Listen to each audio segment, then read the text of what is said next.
હવે આ નિંબર અને નફટ વહીવટી અધિકારીઓને આ રાજ્યના મુખ્યમંત્રી પણ કહી રહ્યા છે કે રાજકોટમાં જે હત્યાકાંડ થયો છે તેમાં ક્યાંક ને ક્યાંક સરકારની ભૂલ છે।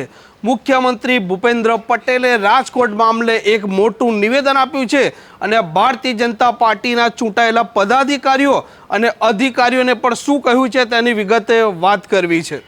વૈષ્ણવજન તો તેને કહીએ જે પીડ પરાઈ જાનાને રે।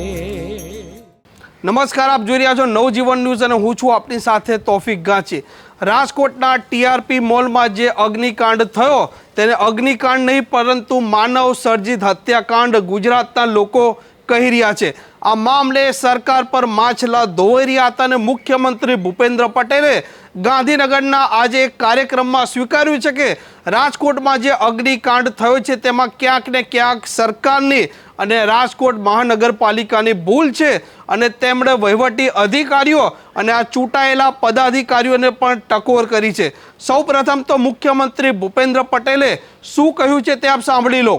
પણ ક્યાંક ને ક્યાંક જેમ જેમ આપણા અનુભવ આવતા જાય છે એમ કે ભાઈ રાજકોટની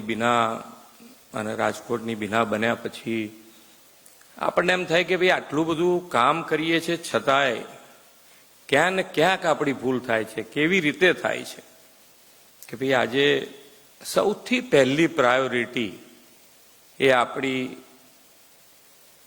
માણસના જીવ માટેની હોવી જોઈએ। એમાં કોઈ જાતનું સમાધાન કોઈ પક્ષે અધિકારી હોય કે પદાધિકારી હોય બેમાંથી કોઈ પક્ષે સમાધાન ન થવું જોઈએ, તો જ આનાથી નીકળાશે। આપણા અમે ગેમ ઝોન માટેની એસઓપી મેં કીધું બનાવી તો દીધી છે એમણે અને પબ્લિક ડોમિનમાં પણ મૂકી છે કે આપણે પબ્લિકમાંથી પણ પૂછી લઈએ કે ભાઈ એમને પણ કંઈક હજુ આની અંદર ઉમેરવા જેવું લાગતું હોય તો આપણે ઉમેરી, જેથી કરીને આવી કોઈ ઘટના ફરી ન બને એના માટે આપણે સૌએ ધ્યાન રાખવું। વિકાસ અને વિકાસની પાછળ દોટ મૂકીએ તો જેના માટે આપણે વિકાસ કરી રહ્યા છે એનું જો ધ્યાન નહીં રાખીએ તો એ આપણા માટે કોઈ ઉપયોગી ન રહી શકે એવું બને। જે પ્રકારે મુખ્યમંત્રી ભૂપેન્દ્ર પટેલે સ્પષ્ટ કહ્યું છે કે રાજ્ય સરકારની તેમજ આ ચૂંટાયેલા પદાધિકારીઓ તેમજ અધિકારીઓની રાજકોટ હત્યાકાંડ થયો છે તેમાં સ્પષ્ટ ભૂલ છે।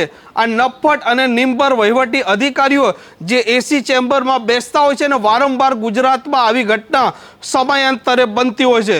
સુરતની તક્ષશિલાનો કાંડ હોય, વડોદરામાં જે હરણી કાંડ બન્યો તે અને ત્યારબાદ રાજકોટનો ટીઆરપી કાંડ, આ વહીવટી અધિકારીઓ જે ભ્રષ્ટાચાર કરતા હોય છે અને તેમના પાપે લોકો મરી રહ્યા છે। ગઈકાલે પણ પ્રવક્તા મંત્રી ઋષિકેશ પટેલે આ મામલે પત્રકારો સાથે વાત કરતા હતા તે સમયે પણ પત્રકારોએ પૂછ્યું હતું કે કેટલા આઈએસ અને આઈપીએસ અધિકારીઓની સીટે પૂછપરછ કરી છે તે જણાવો। સાથે સાથે રાજ્ય સરકાર આઈએસ અને આઈપીએસ અધિકારીઓ પર કોઈ કાર્યવાહી કરવાના મૂડમાં છે કે નહીં તેના જવાબમાં ઋષિકેશ પટેલ ગોળ ગોળ વાત કરતા હતા। તે કહેતા હતા કે 20 તારીખે સીટ છે તે રિપોર્ટ સોંપશે અને ત્યારબાદ જરૂરી મુજબની કાર્યવાહી કરવામાં આવશે। સાથે જે એક પેટર્ન શબ્દ છે તે બોલ્યા હતા કે કોઈ ચમરબંધીને છોડવામાં નહીં આવે। તેમાં રાજ્યના મુખ્યમંત્રી ભૂપેન્દ્ર પટેલે આજે સંવેદના દર્શાવી છે અને આજે 27 લોકો મૃત્યુ પામ્યા તેમાં સ્પષ્ટતા કરી છે ક્યાંક ને ક્યાંક ભૂલ છે અને આ મામલે વહીવટી તંત્ર અને પદાધિકારીઓએ પણ વિચારવું પડશે। આ પ્રકારના સમાચાર જો આપને પસંદ આવતા હોય તો નવજીવન ન્યૂઝની આ ચેનલને જોવાનું ભૂલતા નહીં। નમસ્કાર। વૈષ્ણવજન તો તેને કહીએ જે પીડ પરાઈ જાના।